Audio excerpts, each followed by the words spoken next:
All right, we're live. Hello, everybody, and welcome to Live Reality Games. And we are back continuing our coverage for Survivor Angelica 2022. I'm Parker, and join me as always is the guy who's most likely to grab the best screen caps from any given Survivor Angelica episode. It's Nathan. Nathan, how you doing? I missed that superlative. They should have done that one. I know, right? It's not niche at all. I think it was an obvious miss on their part. Exactly. Well, we have two great guests joining us tonight. Joining us back for her second time. Very happy she's joined us again. She's also most likely to be underestimated, as we learned tonight. It's Ashley. Ashley, how you doing? I'm good. Thanks for having me back. And join us for his first time on a podcast. Very excited. He's the person you most like to go on a travel vacation with, who you don't want to face in a mental challenge, but he does snore. Give it up for Mark, everybody. Mark, how you doing? Good, thanks. And if you caught it, Ayla said, it wasn't Mark, it wasn't Mark. It was really Dan. Oh. He was the snorer, but that's okay. So you got the short end of the stick for Dan's snoring. Okay. Some of these questions I didn't even know the criteria for. I mean, I don't know what makes someone a good person to go on a tropical vacation with. I don't even know what I would answer that for. Well, it's we have Mark.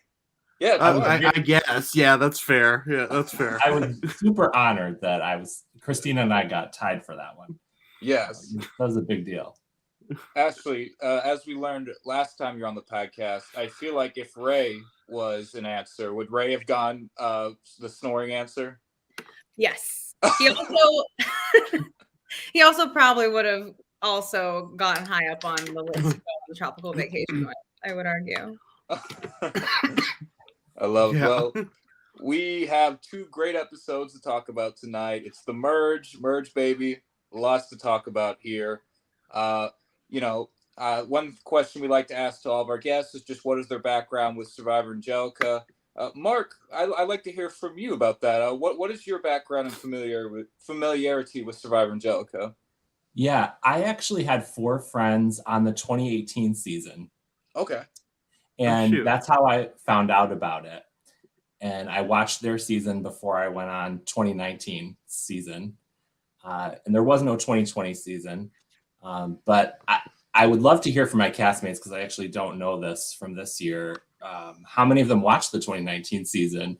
But as you saw, I came clean about being a participant in that season to my tribe pretty early on. I didn't want to keep that a secret in case any of them did watch it.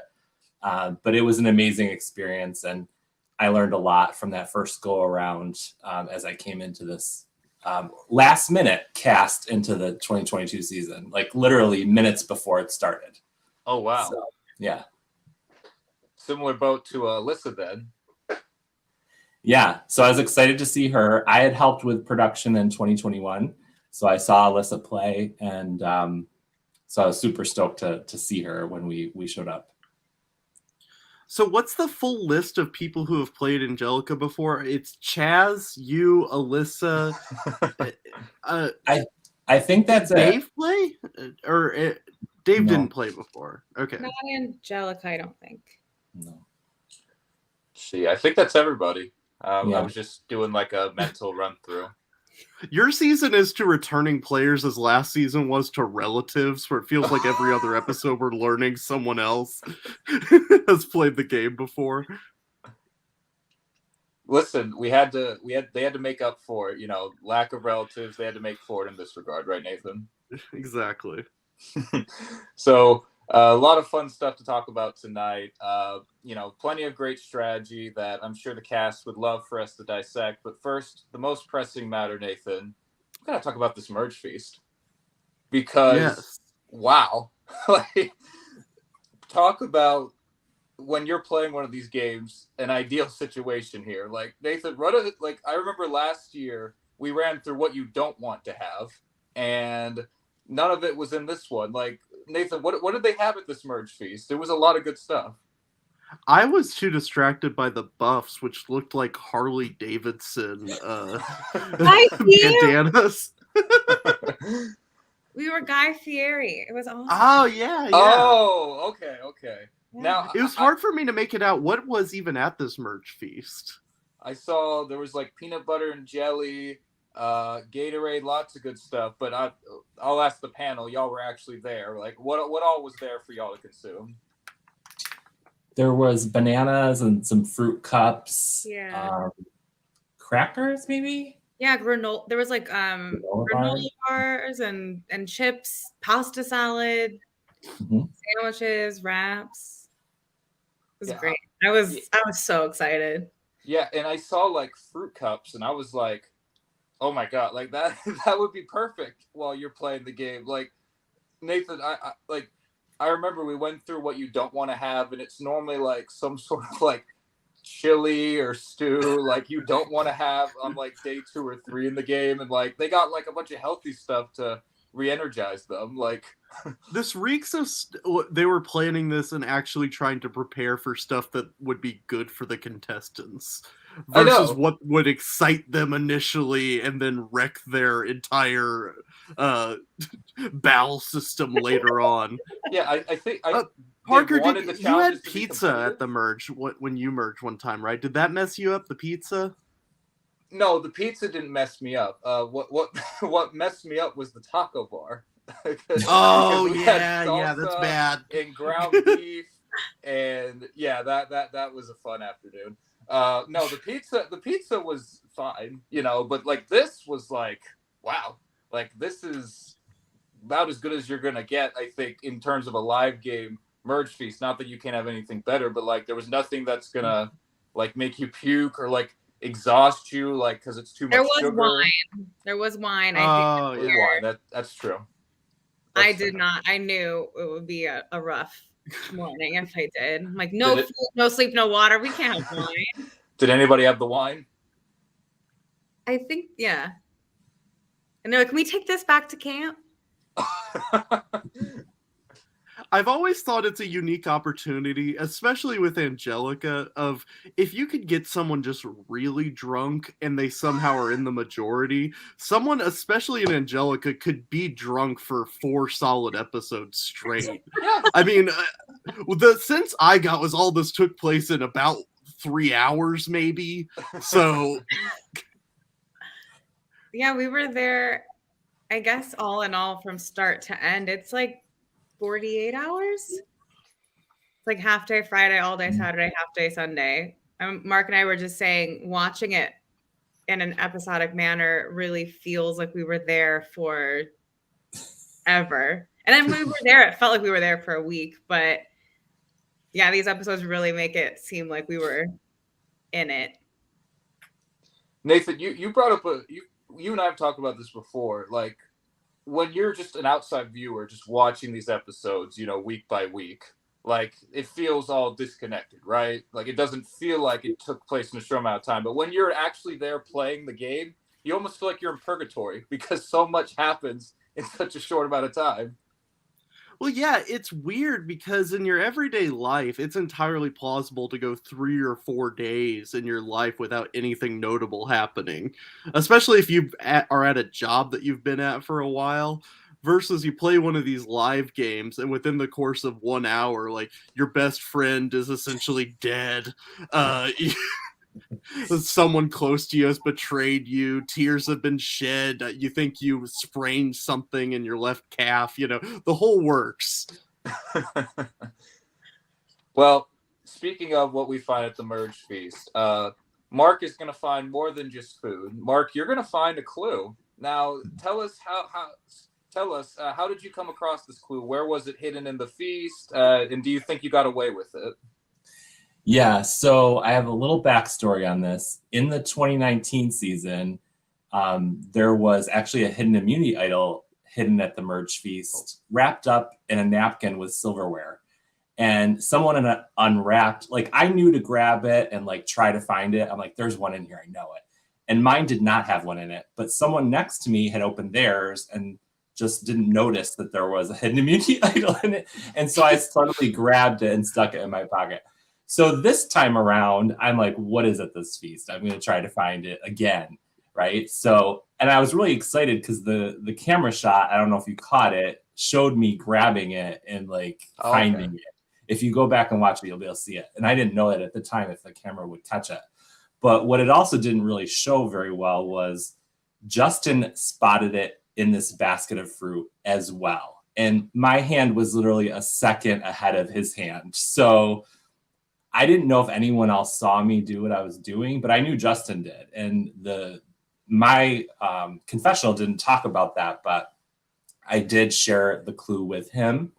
And at the rest of the challenges that you see in this episode and the next episode, you see me looking for what the clue told me to, which I also thought was funny. And I was trying to be really subtle about it. And I think I got away with it. But in this episode, I don't find what I'm looking for. I'm glad that at least in episode 9, that the advantage or whatever it is wasn't just underneath one of the trying to race boards, like the worst hidden advantage of all time, and you're just out of luck if you don't get the draw board. I'm glad the production hit it a lot better than that, seemingly. But so we have, obviously, Mark, we haven't gotten to see you actually go to tribal council a lot up to this point. You've been Must be nice. That's supposed to Ashley. What a novel concept, not going to tribal council. Yeah. And you've been winning challenges, and this is a good opportunity as a player to be making these relationships. You haven't had to really screw too many people over yet. Your word is good as far as everyone else knows. I want to ask Mark, going into this merge, what was your thought process on who your closest allies were, and why were they Dan and the Gangsters? Okay, so Dan and the Gangsters, let's talk about that first. So he threw that out there in that confessional, and the three of us were like, what are you talking about? So I'm glad they showed that, but that was news to us when it happened. But no, my closest allies at this point in the game really have been Justin and to some extent Christina, but also Dan and Tori. So I felt like I had a lot of good relationships. And like you said, I hadn't really had to, go to many tribal councils to piss anyone off. So up until this point, it's been almost the best case scenario for me that it could be. I was just hoping as a returning player, I wasn't going to be the first one out. I was totally prepared for that. And like with each passing challenge and that I'm not going to tribal, I'm just like, wow, this is amazing. Let's keep this going as long as we can. Well, and one interesting tidbit, because a lot of times when you merge in any just random season, you're still meeting 3-4 players for the first time. Mark, the only person left that you really haven't spent any time with is Andrew. So you're really getting to size him up finally. Talk to us. What was your first impressions of Andrew as maybe a potential ally or someone you want to gun for? Yeah, so as Bad News Bennu was shrinking over there, and I didn't get to meet a lot of those people, right? They kept just getting voted out. And from an across the street perspective, a lot of them were very intimidating to me as players. I really didn't know their personalities, and they just came across to me as intimidating. So when the Anka girls started voting out, who'd they vote out first? Chaz and then Dave. I'm just like, oh yes, girls are getting it done over there. Like it was really awesome. And so, like you said, all that was left that I had not met yet was Andrew. And so when we did merge, it was a little awkward. I think you saw in this episode at one point, I like said, oh, we're finally meeting basically at the merge feast. And later on at camp, like I knew that I had to make an effort, and it wasn't natural necessarily. It was a little awkward, if I could be honest with you. But I knew it was important to try to make some type of relationship with him just to help my own game if possible. Ashley, one underreported element in your story the last few episodes is because you haven't had to go to tribal on this swap tribe.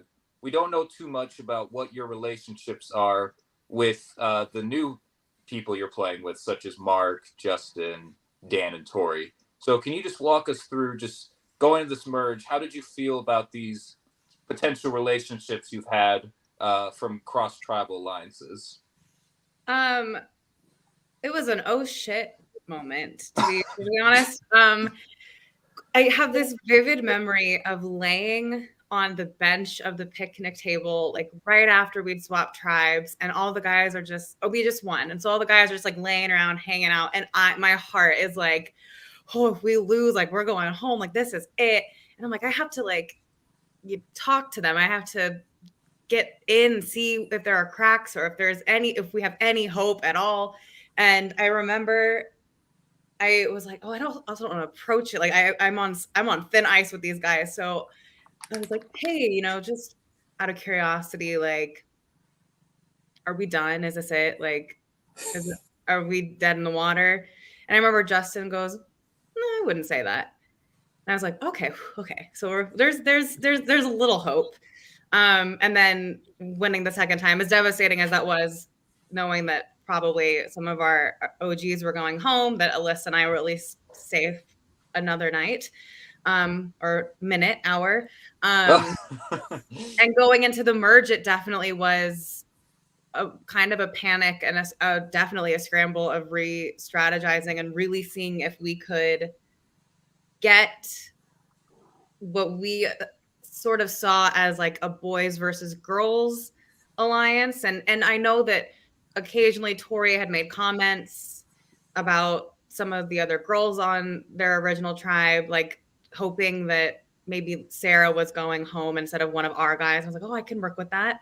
And so, yeah, just trying to see if there was any way to really wedge into those cracks and not go home yet. Nathan, we get caught up in a lot of confessionals before the challenge, just getting to hear what are people thinking, where they stand. Were there any standout moments from you during this period of the episode? Before the challenge or right after the merge? Yeah, right before the challenge, right after the merge. So Alyssa has officially made the merge, which is fun. She got eliminated. She's slowly inching her way forward into the game. Yeah. One step better each time, right? Exactly. Did anything stick out to you? I will say, and she's been a great presence each time, but I will say I thought Sarah really had a standout episode. I thought she had a lot of one-liners. Just in this one episode alone. There's a great bit where Tori is talking about wanting to keep Ashley and Alyssa, and said Sarah goes home, and the viewer in me is like, before I even have a second to think about, oh, what does Sarah think about Tori? Immediately, I don't like Tori. Tori needs to go. He's coming after me. Bye, Tori. And then it just cuts right back to Tori, just talking casually. So that was just great editing on their part. And there's another great moment where Sarah, Justin's just talking very casually. He's not saying anything crazy. He's just talking about where he stands, and it just cuts to Sarah. Justin's sus. and I just love Sarah throughout the episode has been a very fun character. I just feels like she tells it as it is, at least in the confessionals, and it's been a lot of fun to follow along. We're skipping ahead here a little bit, but I'm pretty sure she won that superlative of who would you least like to see win. I believe so. And when that was awarded, I was thinking the opposite of, if we got a Sarah win from this season, my God, that'd be so much fun. Maybe who the viewers would like to see. Yeah, exactly. Oh, and then to cap it all off, again, jumping forward just a little bit, is Sarah decided, which, Nathan, we've seen in the Idle Hands challenge, where you hold the thing and walk around. We've seen people launch the thing as a strategy, which I'm glad they didn't do that in this instance. It's a bowling pin, so not a great strategy. But Sarah decides to do something we never even seen on the real show. She kicks. she kicks the thing off. Like, Nathan, is this the evolution of the strategy for this challenge? Just don't throw it like Malcolm, kick it. This is the thing when you're designing challenges, is you have to be incredibly explicit in the rules, because something like this always happens, and never in my life did I consider this strategy. But hey. And she did ask in her defense. Yeah. She did ask. Oh, really? She said, can you use any body part? And Jason was very like, oh, like, okay. Like, oh, she's going to high kick. I'm just so she did ask. Okay. She didn't explicitly ask. She didn't want her strategy revealed, but she did ask. I loved Jason's clarifying the rules with that. Jason's basically telling y'all, like, okay, you can't assault people, but other than that, poor Ayla. I'm just picturing Jason in the description you just gave, Ashley. Jason, just as calm as can be, like, sure, you can use body parts, I guess. Like just Jason just being as calm as he normally is. Like, to be fair, I wouldn't have thought about this strategy either, Nathan. Probably because I can't kick that high, so it would have been useless for me to attempt anyway. But it wasn't impossible. I really wish they had cut to just a camera reaction of the line of us, just like, like, did she just? Did you see that? Did she just kick? I don't think my leg could. I'm short. My leg could definitely not have reached that. So it was impressive, to say the least. Mark, would you have thought to use your leg? No, and I was up against Dan, so I can kick high, but I don't think I can kick that high. And I unfortunately missed the live shot of Sarah doing that because I was looking for the gem at the time. I was already out of the competition. Just standing so close to that tree. Standing very close to the tree, exactly. When y'all hear this challenge, hear that this is the challenge for your first immunity, were you happy or dreading this? What was your reaction? I went home in 2019 on this challenge. We did it at the final 8. So, and I did make it at least one round further than I did this time. But when I drew kind of the worst possible card, and had to do an extra round, and it was up against Dan, like, I knew I had no chance. So I was not thrilled to see it. Is this challenge essentially just be tall? History, you know? Yeah. What'd you say, Ashley? I was just gonna say this is like a true Survivor challenge. Like, you see it all the time. Yeah. It was exciting. I definitely was not thrilled to go up against Christina, but it was exciting to sort of get to cross that off the like Survivor bucket list. I feel like this challenge is to height as like sumo is to weight, of just be tall and you're extraordinarily likely to win this challenge, essentially. I mean, here's what I'll say. I mean, this is definitely a classic, just not only Survivor challenge, but just live game challenge. It's a very easy setup. It's great. It doesn't take too long when you're actually doing it. And it's a bit of an equalizer in a sense, but absolutely long wingspan definitely is an advantage. Height as well, as we saw. But I always enjoy this challenge. It's always one of my favorites we see in these live games. I was going to bring up some of my favorite moments. We don't have to go through every single match, but by the way, just to be clear with this, I love this challenge. I wish they would do it every year. They did it last year and I loved it there too, but like most great challenges, it's really not fair, which is awesome. I think you would be hard pressed to find a like 4'9" person who would do really well at this challenge, is all I'm saying. That's fair. We definitely got some good moments in this. So we already mentioned Sarah. Mark, I loved your dance with Dan. It wasn't quite the tango, but it was definitely something.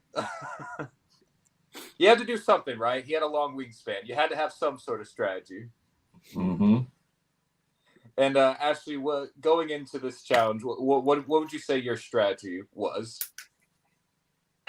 I mean, I guess if you're not being offensive, you gotta go for it. I'll just be standing there for 20 minutes. You never kind of want to be the first one to lunge, because you do also, want to make sure you're paying attention to what's going on behind you. But yeah, I think being more aggressive is also a little bit more shocking because no one wants to swing first. So you do have a little bit of an advantage, sort of.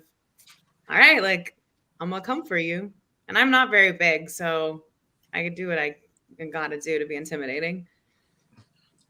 Nathan, I gotta say, Tori gave quite a performance. Like I think Tori did almost like a basketball fake out. Like he was able to knock Andrews off when he went against Andrew without Andrew even looking. Like he didn't even know what's going on. One of those Jedi mind tricks for this challenge. Yeah. It was quite like, and then he did it again. Like It was over so fast. very quick, and then of course it comes head to head when he's against Dan, when it's just height versus skill, and height ultimately prevailed this time. But I really enjoyed Tori in this challenge. And lastly, just a funny moment was, which I actually know Justin personally, so this is just classic Justin. When he went up against Dan, Jason was like, "Are you guys ready?" And Justin shrugged and went, "Sure." It's just such a classic Justin move. And also, it's just very relatable because I feel like I would do something like that, Nathan, in a challenge like this. If I know I have no chance, I might as well make a quip. I don't know if our guests realize this, but Parker is being so unrealistic. Parker is a very tall person. I think Parker would do very well at this challenge. And Parker's key ability is he's randomly good at just kind of weird challenges. So I feel like this is right up your alley. Being tall and random. I've never gotten to try this challenge, so maybe being tall and random would help. But no, we ultimately do see Sarah and Dan pull out the win for this, which is, Nathan, your prediction of Dan and the Gangsters all getting to be immune does not come true, unfortunately. Dang it. But good wins for Sarah and Dan. Mark, I'm curious because we do see from Tori pre-challenge that he would be interested in targeting Sarah. Do you think had Sarah not won immunity for this round, she potentially could have gone home? There's a potential because Tori had been saying her name for quite a while and wasn't getting his way. So it's hard to say, but I think the overall sentiment, from my perspective, was let's stay strong, the Inca 7, for at least this first vote, and put ourselves in more of an advantage going forward. And we were paranoid about Alyssa having some type of idol or some type of power, and we were really babysitting her, which you saw a little bit of prior to the merge. But we were following her in the woods a lot. So, yeah. So is that ultimately part of what led to Alyssa over, say, Ashley, in that there was concern she had some sort of advantage? Yeah, I think that put a target on her, and as you saw, we split the vote with Andrew, and so he was kind of the other target that we had in mind if things didn't work out with Alyssa. But you don't really see this. Like you see us talking, and the target was Andrew at one point, and Christina says, "Oh, I'm going to loop in the girls, and like we'll finish this up." And later on, we're all talking, and the girls wanted Alyssa out. So we kind of like, okay, you did a great job over at Banu. You did, what you needed to do over there. So we'll let you pick who goes. So we kind of flipped the vote, which they didn't show to Alyssa, based on their preference, the girls. Now that does make sense, because I think the very first, and again, I'm not saying this is the first conversation that happened, just from a viewer standpoint, the first conversation we see after the challenge is Dan and the Gangsters, and Justin says he's going to vote Andrew. So potentially that was when the vote was Andrew before it got flipped. Yeah, Andrew was my target as well. Like we talked about earlier, I didn't really have a relationship with him, and I thought he was intimidating. Ashley, this is such a hard position to be in if you are not a part of the majority, and it's tough in these games because it's it can weigh on you. You're like, oh, how do I keep going? It's just mentally, It's not fun to be on the outs. Did you feel as though when you had conversations with the majority that they were taking what you said seriously, or at least pretended to be interested, or did you feel like there wasn't much wiggle room? So, in this comes a little bit more into play later, but we being sort of the minority and realizing that we were the minority, Andrew had said that he had been able to get in with the girls while on Bennu, that him and Ayla had a lot of good talk. So he felt like we could maybe get in with them. And so it was really sort of getting a feel from whether we felt like there was an opportunity to be considered a swing. Like, hey, if there's anyone you're thinking you want to get rid of, I'm down. I'll do whatever you say. If it's not me, I don't care. I'll vote whoever you want me to put down. I will say, in talking to Tori, I really felt like he was open to what we were saying, because to be fair, Andrew and I already knew he was suspicious of people, so we were really fanning that flame. But there were definitely people that I was having conversations with that felt a little bit like, oh, I'm talking to a wall right now. You're just being polite. You're like, oh, yeah, interesting, okay, and you're not. The talking to is not getting me anywhere. But I did notice that my name was not coming back to me. That I had heard Andrew and I had heard Alyssa, and I was like, I'm gonna fight for you guys. I promise. I'm gonna do my best. But as long as my name's not being said, I'm gonna really try and just stay under the radar for this vote and see if we can get to the next one. So I will say, going to that tribal, it didn't surprise me. I really didn't think they were taking the bait on what we were trying to pitch. And I knew it was going to be one or the other. I was just very thankful that at that point, my name had not been tossed around to my knowledge. Nathan, from a selfish viewer standpoint, it'd be fun if we saw the majority shake it up, just for something different. But it's hard to blame the majority for sticking with each other when they have something good going. Well, it's to a point to where they had such an overwhelming advantage that even if you want to flip, it's hard to even get the numbers to do it. Yeah. I mean, what were the numbers? You need like 10, 3 correct? to vote with the Bennus to get 6, and that's majority. That's a lot. Yeah, that's half the majority alliance. Yeah, and as part of the Dan and the Gangsters, I was worried about that. I mean, the 5 girls and Andrew could have easily gotten together as a 6 and picked one of us off. So I was aware of that at the time, and like we were trying to bring the Anka girls back for at least this vote to keep us safe from that. But I will say it was super interesting hearing about the Andrew Ayla bond that happened at Bennu that I had no clue about, while we were playing. That was a complete surprise to me, which was pretty cool. And that's what's cool about watching these episodes back, is sometimes we're able to just learn things from the game we played that we just didn't know before. So that I've always found that to be an interesting aspect. If you play a game and then there's episodes about it, you just get to learn something new. Nathan, I wanted to ask you, this is jumping ahead just a little bit, but you and I, after being on production on a game before, filming at night is terrible. The bugs are loud. They're eating your skin alive, and it's hard to get light. And I just have to say, once again, I know this isn't the second game ever, but just 2 years in a row, props to Angelica, because it's really hard to do anything at night. And like, we could see everything as viewers, we could hear. Props to them.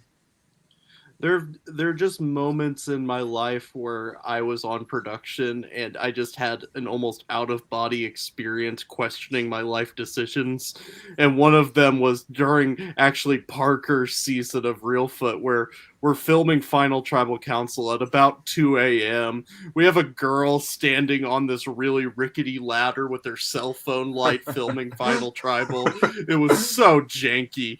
This looks a lot cleaner. You actually had real lights and torches and all of this. Yeah, it was professionally done. And I it always want to was give a shout out. so dark. Those trees were very dense. Like, you left where we were sitting for tribal to go vote, and the briefest break between those two areas, people were there like with flashlights trying to guide us, because the second you walked away from tribal, you were like, oh my, I cannot see anything. So they really, it was really cool. I have to assume it's better lit near your guys's like, what's the word for it? Cabins, right? Not really. Our cabins had, I think, like a light on the exterior, but we were given flashlights to get to and from like the porta potty. So it was pretty dark everywhere. Okay. This might be a weird question, but did you all have issues with raccoons while you were out there playing? Because I have been to a few campsites where you just get flooded with raccoons at night. No, we did have a mouse in the cabin. Oh, what? That became a big comedic episode. It would have been great if they got that on film, but no raccoons. Oh my gosh. Did you know about this mouse, Ashley? No. I think it happened night one. You weren't there. Yeah. Oh, it would have made film if I had been there. I'd have been screaming so loudly they'd come running over to see if we were okay. Oh my God. One of my favorite moments from this episode, though, I didn't really mention it because I think it's around the merge feast, is we have this whole section where y'all are just hanging out near the cabins, and this is where we get a solid half of the opening intro shots of people. Oh yeah. It's like Ayla, Sarah, a few others, I feel like. And it's almost like you're watching a sitcom and you see, oh, they used that for the theme song type thing. Yeah. I was just waiting for the Survivor music to cue and Sarah's like looking up and Ayla zoom in on her deadpan expression. It was a wonderful scene we had there. I'm glad we got context for it. Like, I kind of did wonder where these shots came from. I won't lie. Ever since the intro, and now we have it. It was we were playing Zoom on the camera, so I'm glad we know the context. Yeah. The frisbee didn't make the intro though. No. Where I couldn't tell if that's actually where the frisbee came from when Tori was just talking. Where did the frisbee come from? He just found it. Yeah, we found it while looking for an idol. Yeah. We were all finding everything but an idol. I was about to say, Ashley, that ties into what we've learned a lot on these podcasts is y'all found everything under the sun but a hidden immunity idol. Correct. We found something to kill time with, but not to save your skin at tribal. Mark, was that true for just your tribe? Like when you were on a pre-merge tribe, would y'all have community idol searches and would just come up with nothing? Yep. Mm-hmm. Multiple. You would search by yourself. You would search in groups with a buddy. It would usually be at least 2 or 3 people. We would even do it at night with flashlights. We were out there a lot because we weren't at tribal, so we had like a lot of time to look. Don't remind Ashley. Sorry, Ashley. So we get to tribal council and fairly straightforward vote. It's a split between Alyssa and Andrew here. We see the votes come up. One thing to note, of course, I'm glad we have you on to talk about. Ashley, you vote for Ayla. Now, I assume this was more of a I just don't want to vote for my people thing. I know it's still one of them. Am I correct in that read? Yeah, so from my interpretation of what I had seen, because I also hadn't spent much time with the girls, is that I thought that Ayla was calling those shots. I thought Ayla was running those girls. And so I thought she was really dangerous. And I knew that Tori really wanted Sarah, but she obviously wasn't an option at that point. So I was pitching, Ayla, take away Sarah's number 2, like weaken her. We'll weaken the force that you're trying to get out of this game. And I had told them that, I can't vote my alliances when they're all I have right now. You guys aren't really making me any promises that make me want to give you my vote. So I won't interfere with your attempts, but so yeah, Ayla was, because I couldn't write Andrew or Alyssa, and that was the person I was trying to pitch. So I viewed her at that point as the biggest threat, because they'd also just taken out, you know, the guys at Bennu left and right, no problem. So I, at that point in time, I viewed her as the biggest threat that I also thought I would be able to get people to vote for. Nathan, that's a move that I think you or I would pull. Like, even though we're on the outs, like, we're just not going to vote for the people we've been loyal to. Like, that's very respectable. Yeah, there's no real reason to half the time. It's not like the majority has amnesia as soon as you vote the way they want you to. Like, oh, well, they voted with us this time. I don't know who this guy is, but I guess he's with us. Well, I feel like we hear this a lot on the show and just in live games, where sometimes people who are on the outs will vote with the majority so they can be like, oh, I voted with you guys, you know, to curry favor. And I feel like sometimes that works, but also sometimes I feel like it doesn't really make a difference regardless. So I don't I think really it makes a difference if it's like pre-merge, especially pre-swap. Yeah. I think it makes a difference. But after merge and you haven't been on a tribe with someone for however many days, I don't think it really makes that much of a difference. Yeah, I think it depends on the situation, but more often than not too big of a difference. Because they didn't need my vote to get done what they wanted done. Sure. So it didn't make a difference who I voted for. Either way, what they decided was happening. And if I had voted with them, I still would have been at the bottom of, if they really were going to keep that 7 strong, it was going to then be Andrew and then, you know, me. So it didn't really make that much of a difference in that moment. Well, it would have been interesting though, because, you know, I didn't want Alyssa to go, but I also didn't want to jeopardize my game and stick my neck out for her.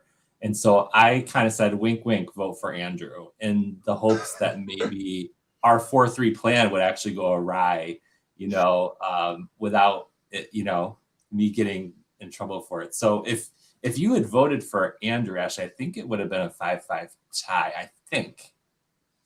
Maybe, yeah, because Andrew also voted. They both voted for each other. Yeah, so haha, I did thwart something. I don't know if that's good. That was totally my intention. Yeah, I was about to say, it ends up being a 6-3-1 vote. If you had voted, you know, and then one other person from the block of 6, it would have been a tie, which, you know, is not great if you're a player. You don't really want chaos at the merge vote. The merge vote is chaotic enough, but could have been interesting. And you don't want tiebreakers because you're filming at what, like 1 a.m. at this point. So you're no, just, I think Jason doesn't want tiebreakers. I don't know about the players. Well, unfortunately, we get to the votes. Alyssa, she does make the merge this time. Fortunately, this is where it ends for her. She's going to be voted out in a 6-3-1 vote. However, Nathan, the biggest mystery of the season has been revealed in this moment. We finally learn what the keys do. Yes, I actually like this. I did Me too. Want to know if the panel had an answer to this. Does it function like an immunity idol, or do you just re-vote if the person draws the right thing? I don't know if we're allowed to tell you that. Yeah, you're going to have to wait and see. We didn't know. We were just told at this point, this is when the keys come into play. You get the opportunity to use whatever keys you have to open this box. And that was it. So we had no idea what happened once you opened the box until someone opened the box. I see. You guys don't want to spoil the fun. I can respect that. Well, let's ask a different question then. When you guys were there and you heard about this, what was the panel's reaction? Was this anywhere close to what you thought the keys would do? Was this a cool moment for y'all? It was pretty on par with what at that point we had sort of thought it would do, that they must be functional or at least representative. I do remember vividly sitting there and realizing that it's supposed to open a lock and looking down at my key and going, this doesn't open anything. So that's a bummer. But yeah, I think at that point it was not too much of a shock, but it was cool to finally have it be now we know that it's here, that we don't have to keep worrying or wondering about what exactly it is. And sort of hoping that someone gets to do it just so you can see it, but also hoping it doesn't open because you don't know if it means because they get to come back. Mark, how was it for you?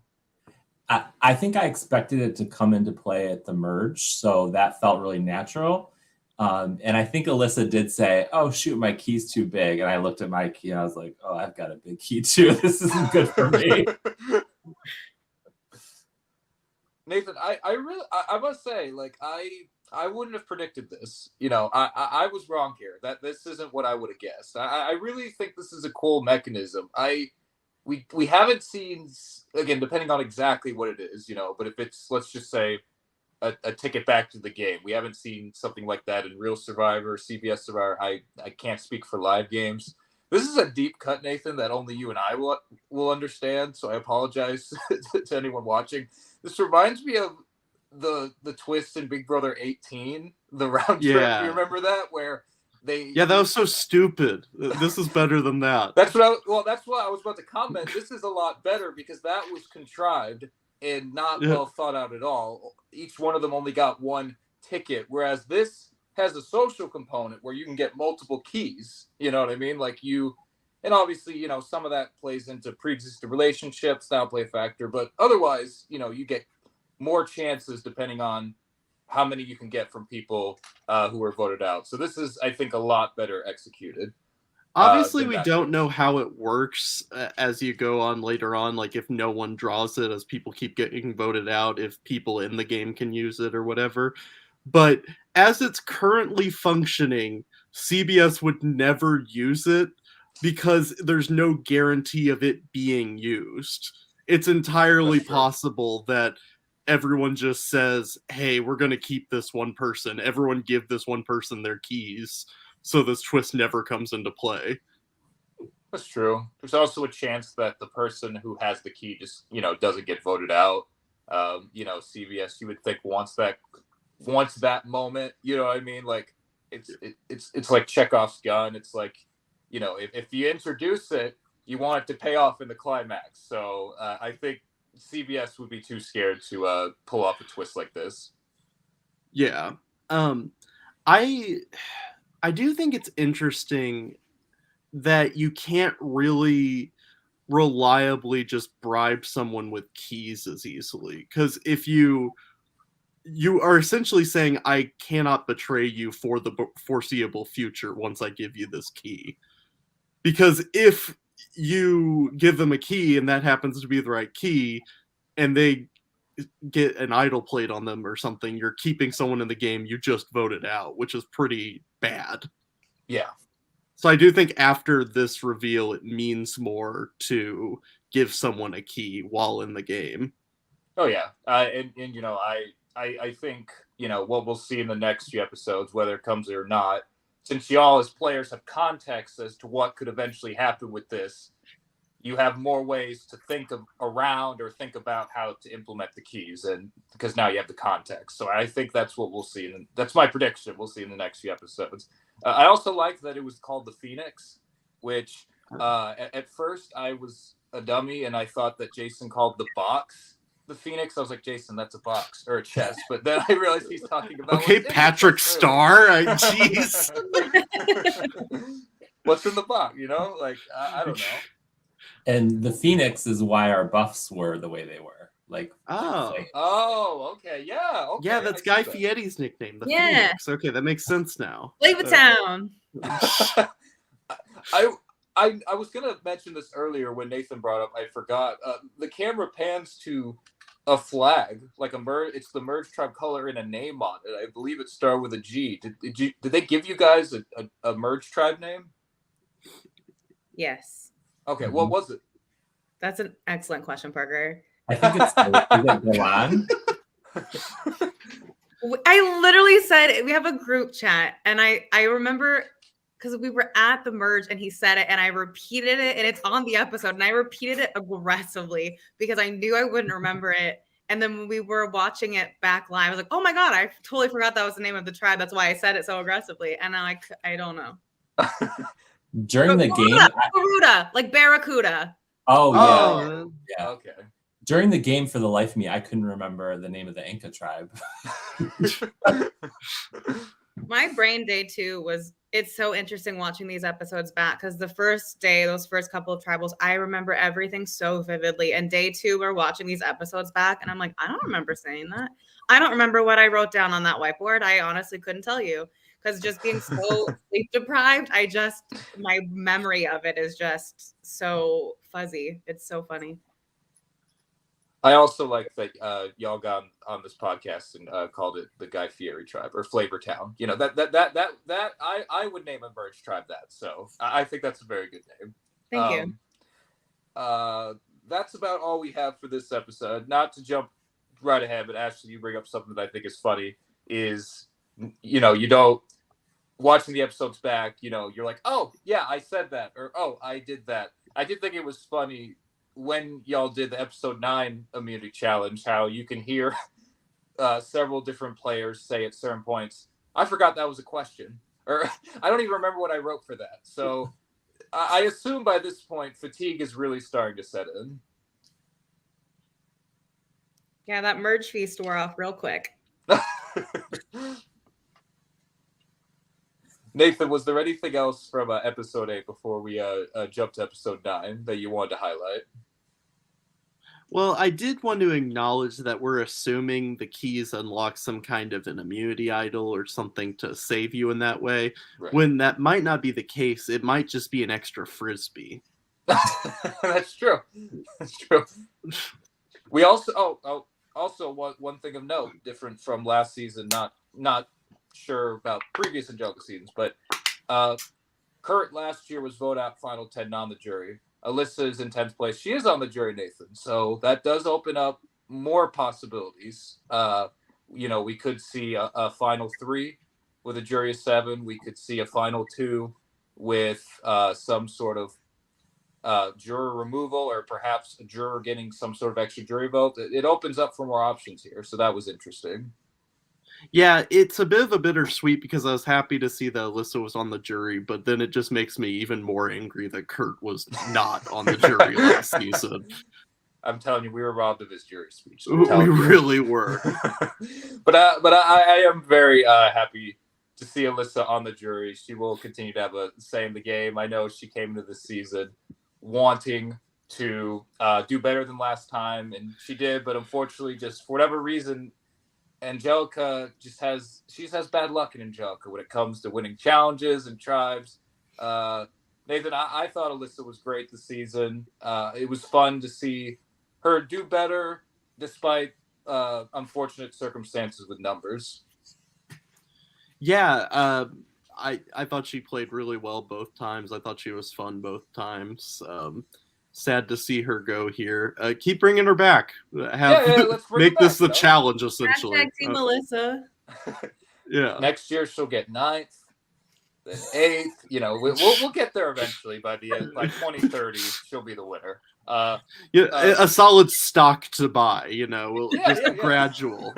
Put it in bonds. Actually, I know you and Alyssa got to spend a lot of time together.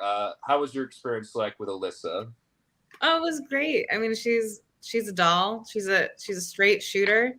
She, this is going a little bit ahead, but she did, win most likely to start a bar fight. And yeah, if that doesn't tell you everything you need to know about Alyssa, I don't know what will.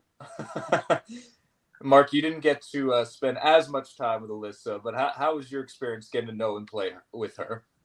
Yeah, watching her play in the previous season, I was rooting for her this time around. And like I said, I was super excited to play with her, even if it's just for a little bit. She brought a lot of life and energy to the game and a lot of humor to these episodes, which has been fun to watch. And like I said, I was trying to get her a little bit further, but I was looking out for myself first this time around. But we love you, Alyssa. We love Alyssa here. No Alyssa hate here, will be tolerated. So we get to episode 9, and I'm not going to go through every single superlative as well, but Nathan, one thing I want to say is I feel like a classic mistake in challenges like this, whether it be the superlatives for award, for immunity, trivia questions, whatever, that I see sometimes made in live games is it's like point system where you have 3 lives, and then it's very easy for the majority to gang up on the people in the minority, and that wasn't the case this challenge. It was who had the most points. So I thought that was, if you're going to do this kind of challenge, I think that's the best way to do it, don't you think? It's kind of interesting. I was actually thinking while we were watching this, I was watching this challenge, what you're talking about with touchy subjects and the coconut chop, they've been combined so often, and they're so often put together that I forgot that they were 2 separate challenges. So I watched some of the earlier seasons recently. And individually, they work just as well. And I think I agree with you, especially when it comes to individual immunity. Just having touchy subjects on its own is really, really effective. Mm-hmm. I don't know about you all. Were y'all good at this? Because I feel like it's incredibly difficult, just judging what other people are thinking. What were y'all thinking with this challenge? Well, it cuts at one point to the scoreboard, and it's hilarious how few points I have compared to everyone else. But also, it was we did that challenge before Alyssa had been eliminated, so it was earlier in the day. I think it was pretty quickly after we ate. I don't even think we'd gone back to camp when we did that. And so also not really knowing most of the people you're playing this with was also really was just sort of a guessing game for me, because I knew what some of the answers would be just based on things I'd heard around camp, but for like who snores and those kinds, I'm like, I haven't spent a night with any of these people. I don't know. And no one's running around camp being like, that guy is such a snorer. So like, it just, for me, it was really a game. I had no idea.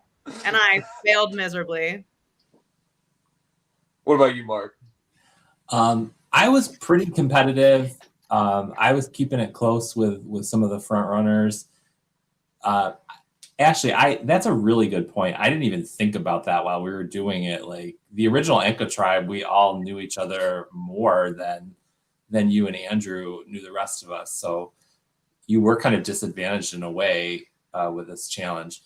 But there were some, I think I was the only one that got right that said you were the most underestimated, right? I know. And it was so funny because I remember he said my name and you said before, I was like, well, don't tell them that. don't know, it's not me. And it's just funny watching it back now, because I think in the previous episode, Dan and the Gangsters, I think Justin was the one who made the comment. He's like, oh, Ashley and Alyssa, like, they're not even threats. And it made me laugh. And I was like, oh, spicy. And then he voted as like the one being underestimated. It was just funny. Yeah. So I got that one right. Yeah, I got that one right, but there were some other obvious ones looking back now at it. I was like, oh, I should have gotten that. So that kind of set me a little bit behind the front runners. Well, I will say, because it was dark, I didn't get to see it. I did catch, Mark, that one of them was, who is the biggest challenge beast? And everyone answered Tori except you. Who did you answer? Yeah, I don't know. Maybe Justin. I'm not sure. Or maybe Andrew. I don't know. That makes sense. But I should have answered Tori. Duh. Well, because I feel like we hear through these episodes rumblings, and even postseason, obviously it's done, it's closed, but it seems that pretty much everyone thought Tori was quite the challenge threat. So, which makes sense. We saw him in the very first challenge with the slingshot. So, that's one of those that it comes up where it's like, oh, that's not surprising that a lot of people said that. I did like the juxtaposition when Dan got both best hair and smelliest. So, good job, Dan. And I will say, in Dan's defense and in everyone's defense, no one really smelled. So I think he made a comment, because we were all kind of like, I didn't know what to put down. And he had made a comment at camp, like, it's okay if you said me. So I think everyone at that point was like, oh, well, he thinks that. So I'm going to write Dan, because I think that's the correct answer. But to be fair, nobody smelled. I can't say the same about snoring, but nobody smelled.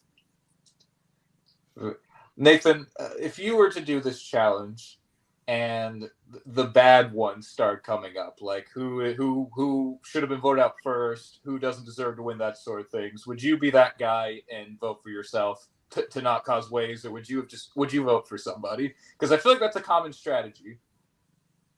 I feel like I would vote for myself, probably. There you go. I knew it. I knew it. First of all, you're too nice, so you wouldn't do it anyway. But also, you would use that strategy, I feel like. Yeah, it's kind of a chickening out. It's not a fun strategy for the show, really. A little bit of a funny story. Parker and I went on a vacation one time, and someone on our vacation thought, "Hey, a party game. Let's do touchy subjects." Yeah. Not a game set. We were on a vacation, keep in mind. Yeah, we were not. This was not a live game. This was just a normal vacation, and they thought, yeah, let's do touchy subjects. This totally fun, innocent party game. Yeah, it didn't go amazingly in a shocking way. Yeah, there was a few feelings hurt. Mine weren't. Mine were not. No, but I mean, this is a classic game. You know, this is one that you love to see happen on the show. I think these are always, of course, the production team wants to do it because they want people to either learn how they're perceived a little bit, or it just confirms what everybody thinks, right? So, of course, you see Justin. He only gets positive ones. He gets the best ones, in fact. He's going to win. You know, he's the biggest threat, all that sort of stuff. But you wouldn't want to go on a tropical trip with him. That's true. Who's the real winner here? Along the way. But, you know, and Mark, it's funny because, you know, you mentioned early on that you considered Justin probably your closest ally. But it seems that we've heard anecdotally from all these confessionals throughout the episodes, it seems like a lot of people have Justin labeled as a threat. Was that something that was very apparent to you as someone who was working closely with him, that he is seen as a threat? Yeah, I did not know his LRG history at all coming into this. And, you know, being that I'm just kind of an Angelica person, I didn't know a lot of people's histories with other LRGs. But Alyssa actually tipped me off to Justin's past LRG experience, like at the merge time frame or right before, I can't remember. So that kind of put my spidey senses like up, like, oh gosh, you know, I'm really close to this guy, but I got to watch out for him too. So, but I was happy to have a big shield like him close by. I felt like that could be helpful maybe down the road. Actually, I feel like it can't be the worst thing in the world if you're playing this specific game to, one, only get one superlative, but also it's underestimated. I feel like, and correct me if I'm wrong, that's not one you would hate getting compared to the other options. That's not the worst one you can get. Well, certainly not for your ego. But when you're really trying to not rock the boat and to not get attention on you when you are right next to the spotlight, having everyone of the tribe agree that you're the one being underestimated, and then it's vocalized in front of everybody, was like, oh, shit. Like, now this person who has, like, I haven't come up, I've been trying really hard to like play it cool, now suddenly might be, you know, if it's now between me and Andrew, maybe suddenly I become the one that's more in focus. So that definitely was like a little bit of a, oh no, moment for me. That's true. I didn't think about that. You're essentially saying, you know, yes, I am playing a low key, more under the radar game, but I don't want anyone else to know that. Yes, like, don't tell them. Yeah, don't say that out loud. Like, what do you get out of here with that?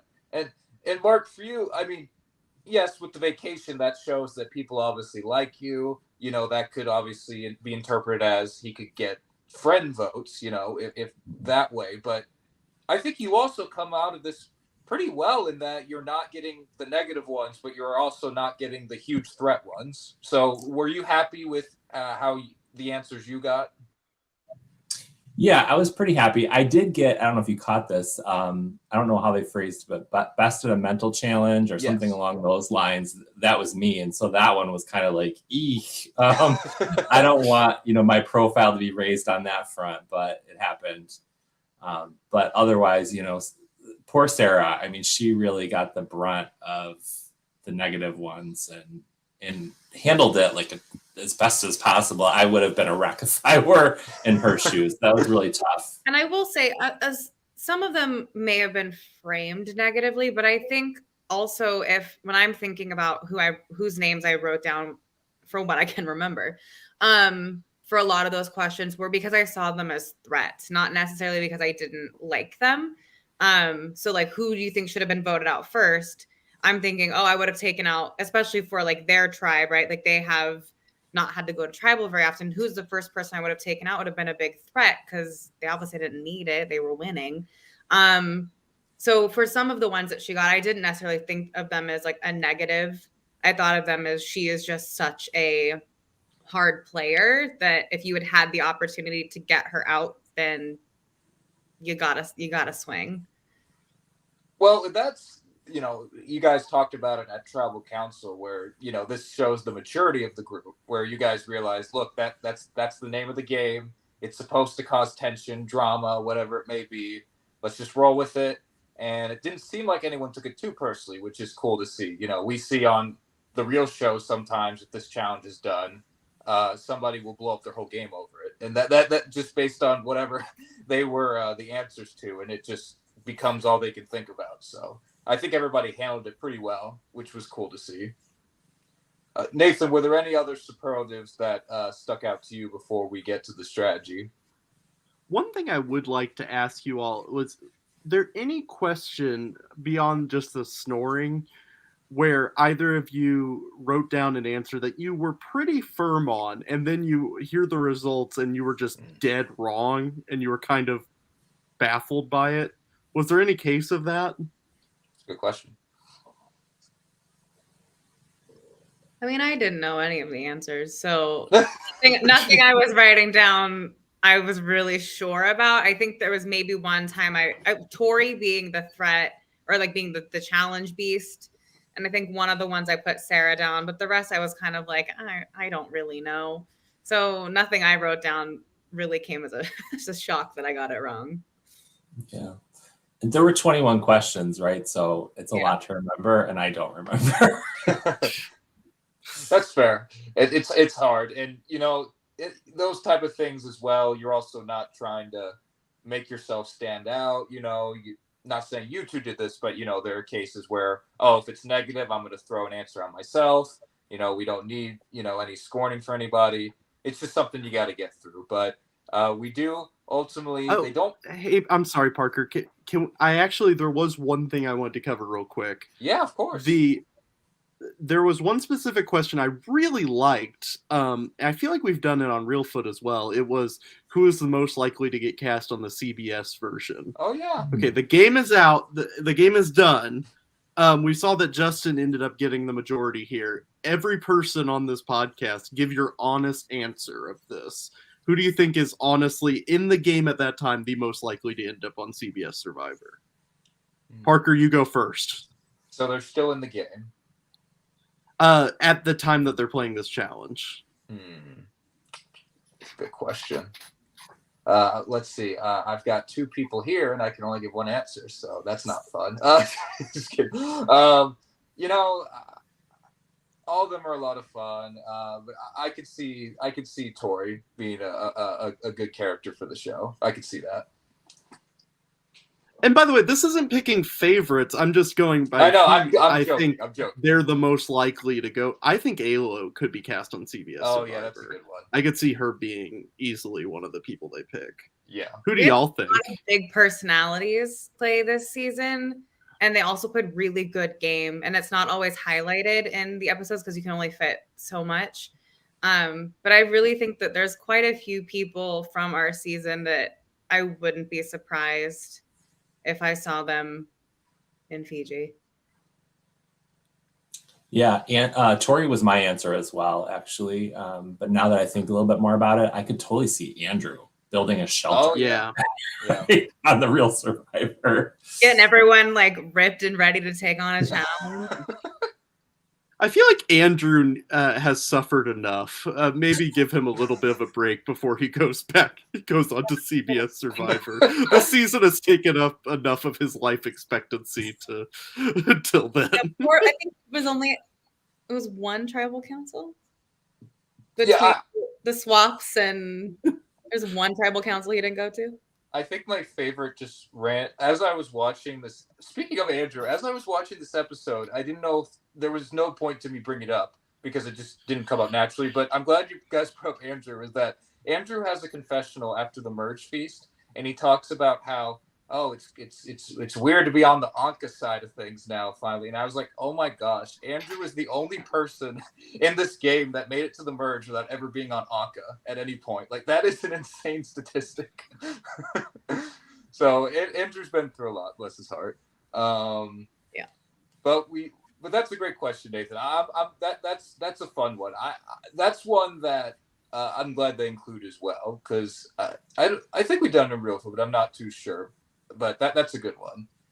It amuses me that Tori won this challenge because obviously very, very good in challenges, won the superlative for Challenge Beast, huge reputation for being good at challenges, and if he makes it further, if he wins challenges, this will always be a statistic that this is an immunity he won. And of course, it's a very quiz-based kind of crap-shooting challenge. It's just funny that this really physical guy won this just incredibly random challenge. Well, I was about to say, and going into the future, I'm sure this unfortunately is not going to help Tori's perception because he's already perceived as someone good in the physical challenges and the athletic challenges. Now he's good at the mental challenges. So that unfortunately for Tori, this is both a good and a bad thing. For Dan even talks about in the episode or the other episode that he wants to work with Tori because he's a shield. So, and if everybody has that perception to Tori, it could be trouble coming up. But Tori does win, like you said, Nathan, and we are at 100% win success rate for Dan and the Gangsters so far in individual immunity challenges. So, speaking of Dan, while we're on it, Dan has to hold some kind of record for longest stretch of being immune in an Angelica season, right? Probably. It's pretty ridiculous with the individual immunity win at the merge.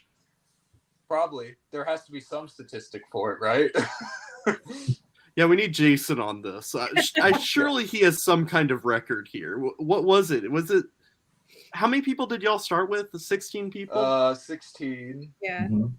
He was immune for the first 3 rounds, I believe, and then he went to tribal. And then he was immune for the next I guess if they lost the 4th, okay, never mind. It's not that crazy in that Don't make case, me do math. That's next week's challenge. Oh no! We're not talking about that yet. I'm just kidding. It is pretty unusual that Dan, myself, Tori, and Justin, like we talked about earlier, Andrew was the only person we hadn't played with. Yeah. Like at a merge situation, that is pretty unusual that you're only meeting one new person. And that was true for all 4 of us. So this is, I assume there's not a lot of time that y'all have to strategize. Would y'all say it was probably 15, 20 minutes in between challenge and tribal? What is time? That's fair. I couldn't tell. It could have been an hour. It could have been 5 minutes.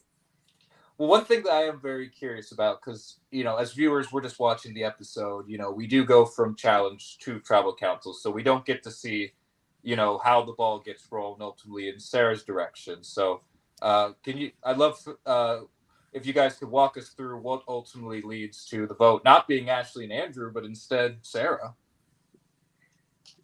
So almost immediately after the challenge, Ayla pulled me and said that her and Andrew had gotten a chance to know each other. And obviously she knew that he and I were in an alliance and that the girls wanted to pull myself and Andrew and try and take out some of the bigger threats amongst the guys.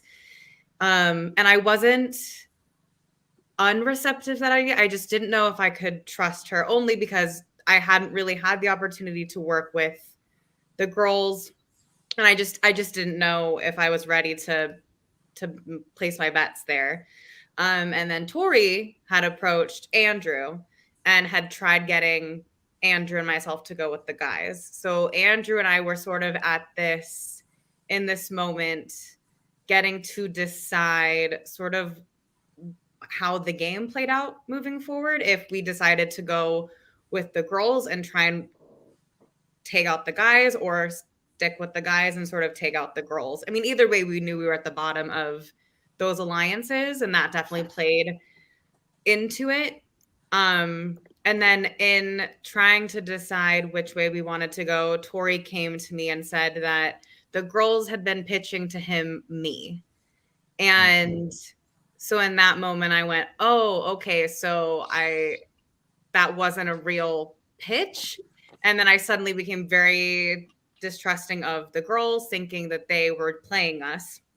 So, and the boys were also the majority comparatively to the girls. So we had decided to go with the majority and go with whoever they wanted to vote with. And Tori, as a shock to everyone, wanted to vote out Sarah.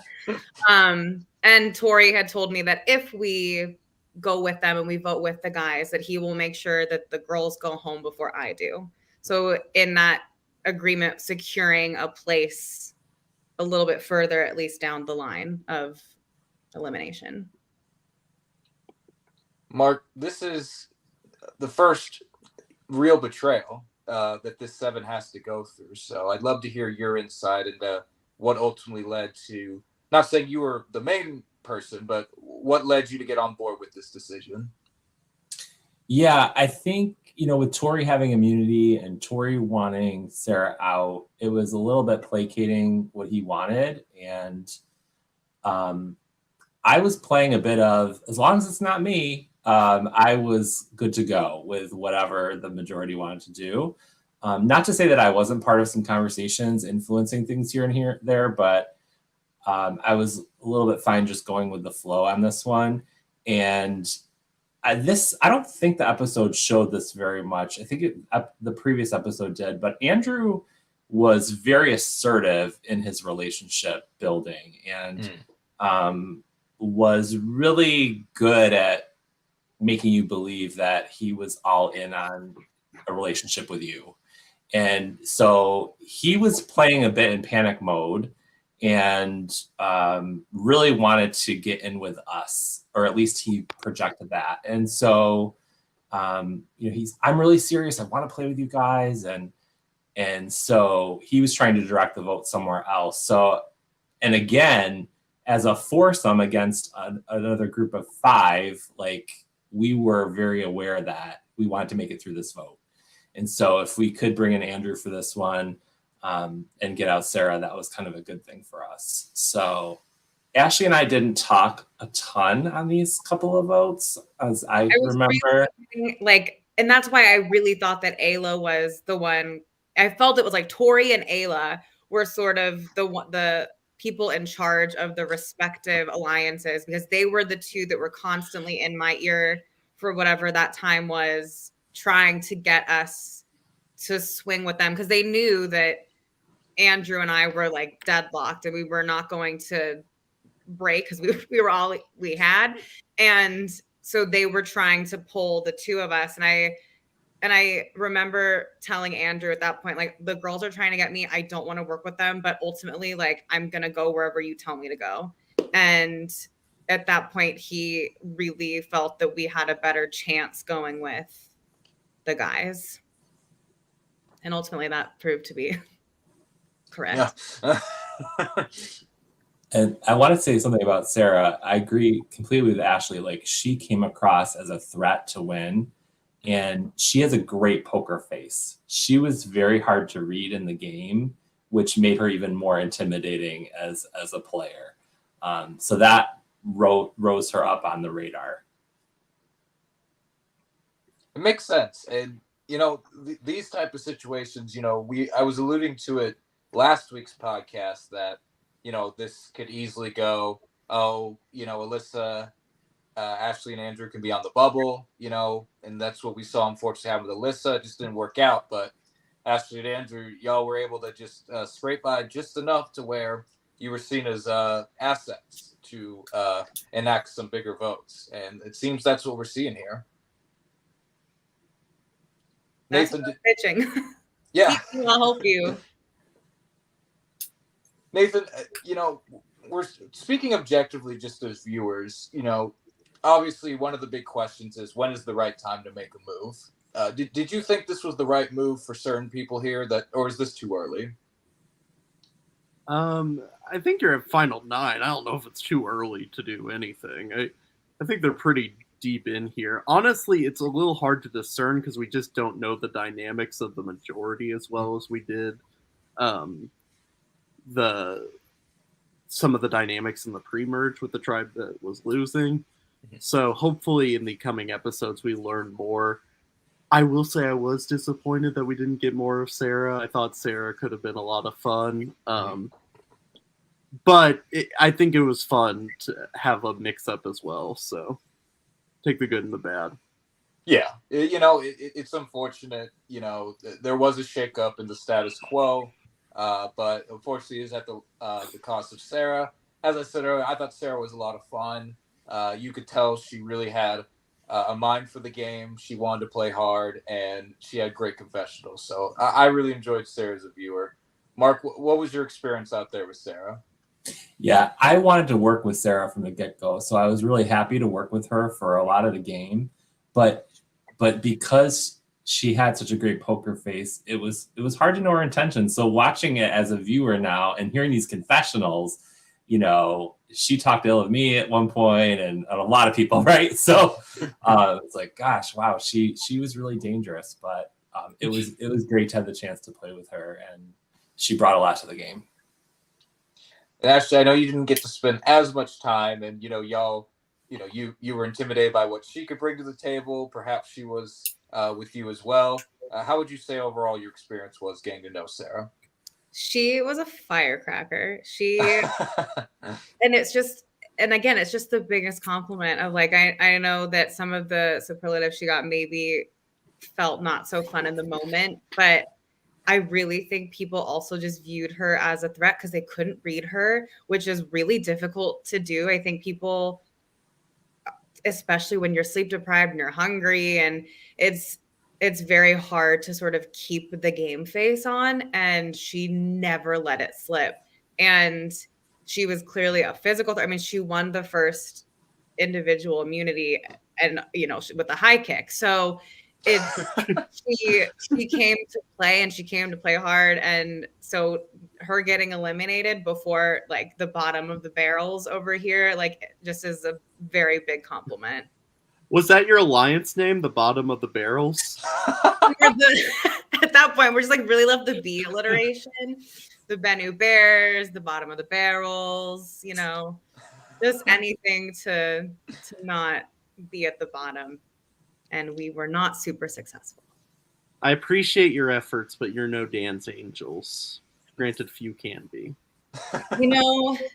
Dan can bring people together like no other. And Dan in the game is a boy band I'm ready to see tour the States.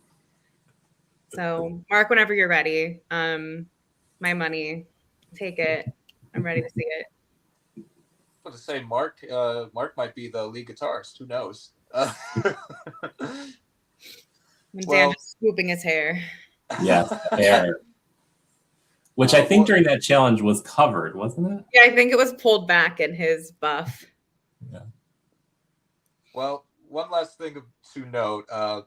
Also, Sarah's key unfortunately does not work. She becomes the second member of the jury. We do get a promise from Justin in his voting confessional. The next person who's voted out will be a man. He's voted out 3 women. He's tired of it. So I guess tune in this next week to see if Justin delivers on this promise. That's the only other thing that I could think of that I had for this episode. Ashley, Mark, was there anything either from episode 8 or 9 that you were surprised didn't get showed, or maybe you wish had shown that didn't make the episode? Nothing that comes to mind. I'm glad you brought up the Justin comment, because it's kind of ironic, right? He's in this seemingly tight group of 4 guys and going through the game. And he had hinted from the very beginning, I don't want this to be a guy-girl thing, right? And that's how it's kind of progressed for Anka up till this point. And but I didn't know it was like that important to him until I saw that comment in the trial. I was like, oh my gosh, he's really serious about this. But that's the baggage he's brought in from other games, I think. So it's, and everybody, like, I think you hit on the head there, Mark. It's something that he's going off of past games, potentially something he wants to do different this time, or it's just important to him. There's no telling what everyone's thinking in their mind unless they're openly saying it. I imagine this was more so him saying in the confessionals rather than telling his all guy lines that this is what he's thinking. Nathan, was there anything else you wanted to discuss before we start signing off here?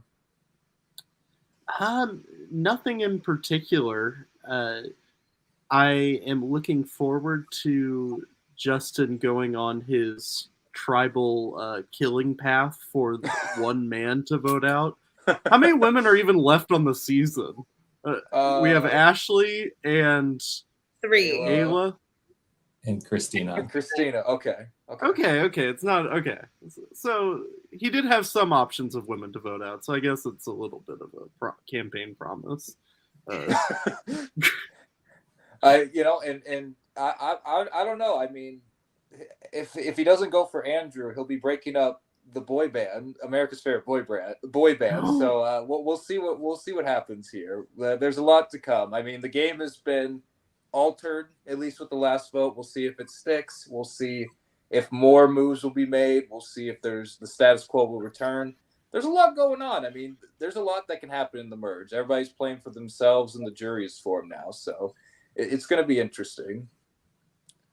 But with that being said, I think that's all we have for tonight. Ashley, Mark, I want to thank you both for joining us. I had a blast. It's always fun to talk through Angelica with Angelica alumni.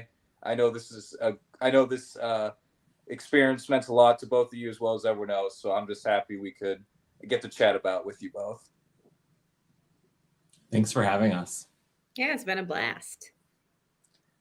And let's see. Yep, we should be back this week as soon as the next episode drops. We're really looking forward to that. And thank you, everybody, for tuning in.